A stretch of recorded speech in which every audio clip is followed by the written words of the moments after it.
आज का हमारा टॉपिक है शेर शाह सूरी। पानीपत के प्रथम युद्ध में बाबर ने अफगानों को पराजित कर मुगल राजसत्ता की स्थापना की थी। इसके बाद भी बाबर ने अफगानों पर प्रहार किया था, किंतु अफगानों की शक्ति पूर्णतः नष्ट नहीं हो सकी। अफगान सरदार निरंतर अपनी शक्ति संगठित करते रहे। इन अफगानों का नेता शेर खां, जो अत्यंत महत्वाकांक्षी था, अफगानों की राजसत्ता पुनः स्थापित करना चाहता था। अंत में शेर खां ने हुमायूं को पराजित कर अपनी महत्वाकांक्षा को पूरी की। हुमायूं का राज्यकाल 15 वर्ष के अंतर से दो भागों में बंट गया था। इस अंतराल में शेर खां, जो शेरशाह के नाम से विख्यात हुआ था, उसने सूर राजवंश की स्थापना की। यह अंतरकाल दो कारणों से अधिक महत्वपूर्ण है। प्रथम तो इस काल में अफगान राजवंश दिल्ली के तख्त पर आसीन हुआ, और दूसरा, इस काल में एक श्रेष्ठ एवं सुसंगठित शासन व्यवस्था स्थापित हुई। यही उत्तम व्यवस्था आगे चलकर हुमायूं के उत्तराधिकारियों को एक अमूल्य विरासत के रूप में प्राप्त हुई। इस उत्तम व्यवस्था को स्थापित करने का श्रेय जो है वो शेरशाह सूरी को ही दिया जाता है। शेरशाह का बचपन का नाम फरीद था। फरीद ने अपनी तरुणावस्था के प्रारंभिक वर्ष में सहस्राम में ही व्यतीत किया था। फरीद ने अपनी जागीर का प्रबंध बड़ी योग्यता से किया। जिन जमींदारों अथवा किसानों ने सिर उठाने का प्रयास किया, उन्हें दबा दिया गया। दीवानी और फौजदारी अधिकारियों को नियंत्रण में रखा तथा चोर डाकुओं का सफाया कर प्रजा को सुख और शांति प्रदान की। इस समय उसका सबसे महत्वपूर्ण कार्य लगान संबंधी श्रेष्ठ व्यवस्था स्थापित करना था। यह व्यवस्था जमीन की विधिवत पैमाइश, उसके वर्गीकरण और उसमें होने वाली पैदावार पर आधारित थी। किसानों के हितों का ध्यान रखते हुए भ्रष्ट अधिकारियों को सजाएं दी। इस कार्य में उसने अफगान सैनिकों के साथ भी किसी प्रकार की रियायत नहीं की। प्रत्येक के साथ उसने न्यायोचित व्यवहार किया। इस प्रकार इस काल में उसने शासन प्रबंध का उचित अनुभव भी प्राप्त कर लिया था। मुगलों की नौकरी छोड़कर शेर खां बिहार के सुल्तान मोहम्मद शाह के दरबार में आया, जहां उसे जलाल खां का शिक्षक एवं अभिभावक बना दिया गया। इसके बाद मोहम्मद शाह की मृत्यु हो गई तथा उसका उत्तराधिकारी जलाल खां अभी नाबालिग था। सुल्तान की विधवा जलाल खां की संरक्षिका तथा शेर खां उसका सहायक बना। डिप्टी गवर्नर की हैसियत से उसने शासन एवं सेना का पुनर्गठन किया। चुनार पर अधिकार। सिकंदर लोदी ने अपने एक प्रमुख अमीर ताज खां सारंगवानी को चुनार के दुर्ग का गवर्नर बनाया था। इब्राहिम लोदी के काल में वह चुनार का स्वतंत्र शासक बन गया। महमूद लोदी ने जब उसे दबाना चाहा तो उसने बाबर की अधीनता स्वीकार कर ली। लाड मलिका ने शेर खां को आमंत्रित कर चुनार का दुर्ग उसे सौंप दिया और उसने शेर खां से शादी कर ली। चुनार का दुर्ग सामरिक दृष्टि से महत्वपूर्ण था तथा शेर खां को चुनार से धन भी प्राप्त हुआ। इससे उसकी विजय लालसा और भी ज्यादा बढ़ गई। हुमायूं से आरंभिक संघर्ष। हुमायूं चुनार जैसे सामरिक महत्व के दुर्ग पर अधिकार करना चाहता था, अतः उसने हिंदू बेग को चुनार की ओर भेजा। हिंदू बेग ने चुनार पहुंचकर शेर खां से बातचीत की, किंतु शेर खां ने दुर्ग समर्पित करने से इनकार कर दिया। अतः हुमायूं स्वयं चुनार गया और दुर्ग को घेर लिया। शेर खां किले की रक्षा का दायित्व अपने पुत्र जलाल खां को सौंपकर स्वयं भरकुंडा की तरफ चला गया। इसी समय हुमायूं को गुजरात के शासक बहादुर शाह के चित्तौड़ आक्रमण की सूचना मिली और उसके दिल्ली पर आक्रमण की भी आशंका हो गई। अतः हुमायूं ने शेर खां से संधि करने का निश्चय किया। शेर खां भी युद्ध को आगे बढ़ाना नहीं चाहता था। अतः 1533 ईस्वी में दोनों में संधि हो गई, जिसके अनुसार चुनार का दुर्ग तो शेर खां के पास ही रहा, किंतु शेर खां ने हुमायूं के प्रति स्वामी भक्त बने रहने की प्रतिज्ञा की। शेर खां ने अपने पुत्र कुतुब खां को 500 अफगानी सेना के साथ हुमायूं की सेवा में भेज दिया। बंगाल अभियान। मुगलों की ओर से निश्चिंत होकर शेर खां ने अपनी शक्ति को बढ़ाना आरंभ कर दिया। जिस समय हुमायूं चुनार दुर्ग को घेरे हुए था, शेर खां ने बंगाल पर आक्रमण कर दिया। सूरजगढ़ में दोनों के बीच भीषण संघर्ष हुआ। महमूद शेर खां का सामना न कर सका, अतः भागकर दौड़ के जो दुर्ग था उसमें वह छिप गया। सूरजगढ़ की विजय में शेर खां को काफी धन व युद्ध सामग्री उसको प्राप्त हुई। शेर खां के पुत्रों कुतुब खां व गाजी खां ने दुर्ग की रक्षा के लिए मुगल सेना का बड़ी वीरता से सामना किया, किंतु मुगल सेना ने चुनार के दुर्ग पर अधिकार कर लिया। इस वजह से हुमायूं को कोई लाभ भी नहीं मिला, क्योंकि इसी बीच शेर खां ने बंगाल पर अधिकार कर गौड़ से प्राप्त कोष को सुरक्षित स्थान पर पहुंचा दिया था। यदि हुमायूं चुनार को घेरने की बजाय गौड़ पर आक्रमण कर देता तो संभवतः उसे चौसा में पराजित न होना पड़ता।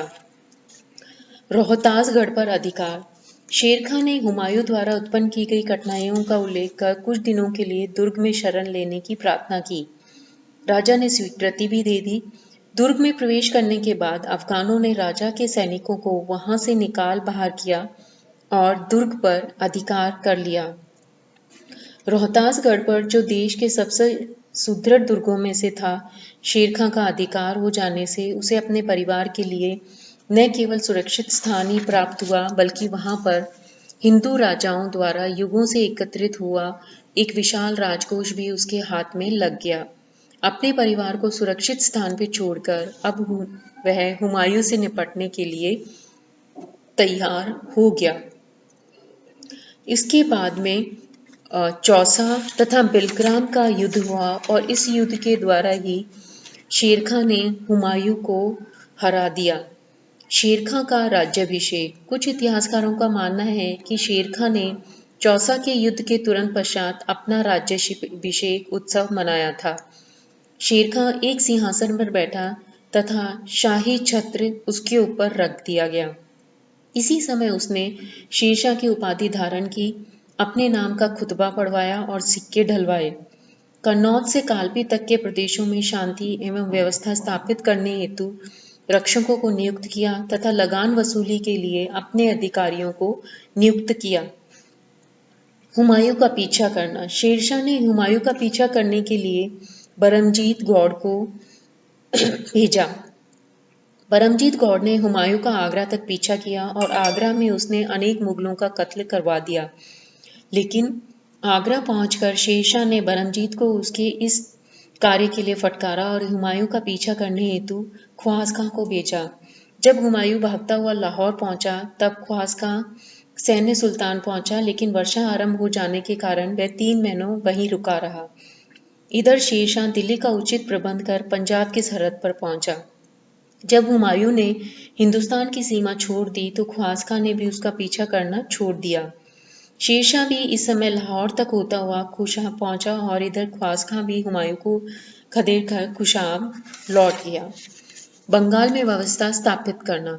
बंगाल से शेरशाह की लंबी अनुपस्थिति का लाभ उठाते हुए बंगाल का गवर्नर खिजर खां स्वतंत्र होने का प्रयास करने लगा। शेरशाह के अचानक आ जाने से खिजर खां स्तंभित रह गया और विवशतः शेरशाह का स्वागत करने आगे आ गया, लेकिन शेरशाह ने उसे बंदी बनाने की आज्ञा दे दी।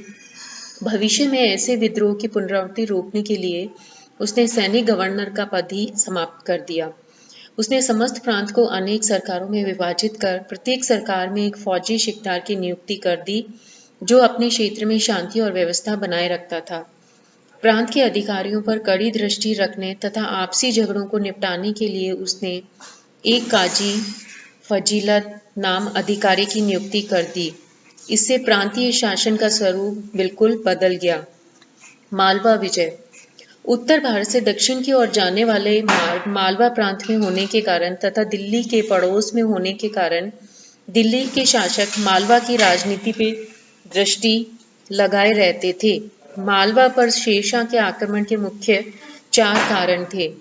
प्रथम तो चौसा की विजय के बाद शेरशाह ने अपनी बादशाहत की घोषणा का शाही फरमान मालवा के शासक कादिर शाह के पास भेजा, तो कादिर शाह ने अपने को स्वतंत्र शासक बताते हुए उस शाही फरमान को ठुकरा दिया था।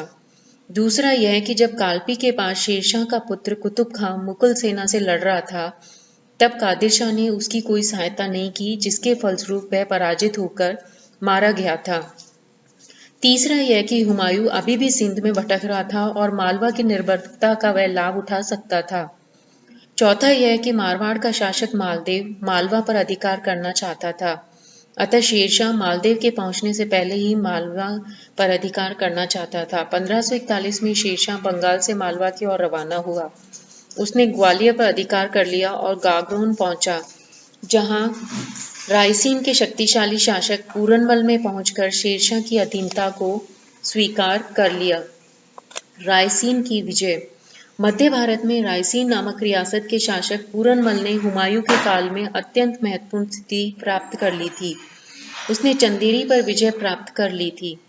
1542 में पूरनमल ने शेरशाह की अधीनता तो स्वीकार कर ली थी, लेकिन मुसलमानों के प्रति पूरनमल के व्यवहार को देखते हुए शेरशाह उसे सजा देना चाहता था। 1543 ईस्वी में शेरशाह ने रायसीन को घेर लिया और यह घेरा कई दिनों तक चलता रहा। शेरशाह ने किले की रसद को रोक लिया, लेकिन राजपूतों ने आत्मसमर्पण नहीं किया। किंतु जब शेरशाह ने कुरान पर हाथ रख राजपूत राजा और उसके आदमियों की जानमाल की सुरक्षा का आश्वासन दिया, तो पूरनमल ने आत्मसमर्पण कर दिया और उसे शेरशाह के समीप ही एक खेमे में ठहरा दिया। मारवाड़ पर विजय। मारवाड़ का शासक मालदेव मध्य भारत का प्रमुख राजा और कुशल कूटनीतिज्ञ भी था। उसने मारवाड़ के आसपास के क्षेत्रों पर अधिकार कर लिया तथा बीकानेर के राव कल्यालमल को पराजित कर उसके आधे से अधिक राज्य पर अधिकार कर लिया। 1541 ईस्वी में उसने हुमायूं को भी सहायता देने की पेशकश की थी, लेकिन हुमायूं ने मालदेव से उस समय सहायता मांगी जब शेरशाह ने उत्तरी भारत के अधिकांश भूभागों पर अधिकार कर लिया था। इस समय शेरशाह ने भी मालदेव को कहलाया कि वह हुमायूं को शरण अथवा सहायता न दे तथा उसे बंदी बनाकर शेरशाह को सौंप दे। मालदेव ने तत्कालीन परिस्थितियों में तटस्थ रहना ही उचित समझा, अतः उसने हुमायूं को सैनिक सहायता का कोई वचन नहीं दिया। इधर जब हुमायूं ने जोधपुर में शेरशाह के दूत को देखा तो उसे किसी षड्यंत्र की योजना समझकर हुमायूं को सूचित कर दिया। फलस्वरूप हुमायूं सिंध की ओर चला गया। चूंकि मालदेव ने हुमायूं को बंदी नहीं बनाया, इसलिए शेरशाह मालदेव से नाराज हो गया। इधर बीकानेर का राव कल्याणमल, जो मालदेव से पराजित हो चुका था, शेरशाह से जा मिला और उसे मालदेव पर आक्रमण करने हेतु प्रोत्साहित करता रहा। फिर मालदेव जैसा शक्तिशाली शासक शेरशाह को बिल्कुल स्वीकार नहीं था, अतः दोनों में ही संघर्ष जरूरी था। 1543 ईस्वी में रायसीन विजय के बाद शेरशाह ने मारवाड़ को जीतने का निश्चय कर 80,000 सैनिकों के साथ मारवाड़ पर चढ़ाई कर दी। मालदेव भी अपने 40,000 सैनिक लेकर शेरशाह का मुकाबला करने चल पड़ा। दोनों की सेनाएं जैतारण के पास सुमेल नामक स्थान पर एक माह आमने सामने रही। मारवाड़ जैसे बंजर क्षेत्र में शेरशाह के लिए रसद को एकत्रित करना कठिन हो गया। ऐसी विकट परिस्थितियों में शेरशाह ने कूटनीतिक चाल चली। उसने राठौर सरदारों की ओर से एक जाली पत्र मालदेव के शेरों में डलवा दिया। इस पत्र को देखते ही मालदेव को अपने ही सरदारों से विश्वासघात की आशंका और उसने युद्ध न करने का निश्चय किया। लेकिन जैता और कूपा नामक राठौर सरदार अपने 12,000 आदमियों को लेकर अफगान सैनिकों पर टूट पड़े ताकि उनके विश्वासघाती होने का कलंक मिट जाए। यद्यपि राठौर राजपूतों ने अपनी अद्भुत वरीयता का परिचय दिया, किंतु मुट्ठी भर राजपूत 80,000 अफगानों के सामने न टिक सके और वह हार गए। शेरशाह राजपूते के शौर्य को देखकर दंग रह गया, क्योंकि मुट्ठी भर राठौड़ों ने भी उसकी काफी क्षति पहुंचाई थी। उसने विवश होकर कहना पड़ा कि एक मुट्ठी भर बाजरे के लिए वह अपना साम्राज्य खो बैठा था। मेवाड़ विजय और राजपूताना पर नियंत्रण। राणा सांगा की मृत्यु के बाद मेवाड़ में अव्यवस्था और अराजकता फैल गई थी। इसी अव्यवस्था के काल में बनवीर ने राजकुमार उदय सिंह की हत्या का प्रयास किया था, किंतु धाय पन्ना ने अपने पुत्र की बलि देकर राजपूत को बचा लिया था। 1542 में उदय सिंह मेवाड़ की गद्दी पे बैठा। 1544 ईस्वी में शेरशाह ने मेवाड़ पर चढ़ाई कर दी। राणा उदय सिंह अल्पवयस्क था तथा सरदारों में अफगानों का सामना करने का साहस नहीं था। अतः वह जब शेरशाह चित्तौड़ से केवल 24 मील दूर था, दुर्ग रक्षक दुर्ग की चाबियां लेकर शेरशाह के पास गया और चाबियां उसे सौंप दी। अब शेरशाह कुंभलगढ़ की ओर गया और बिना किसी विरोध के उस पर अधिकार कर लिया। इस प्रकार राजपूताना के अधिकांश भाग पर अफगान सत्ता स्थापित हो गई।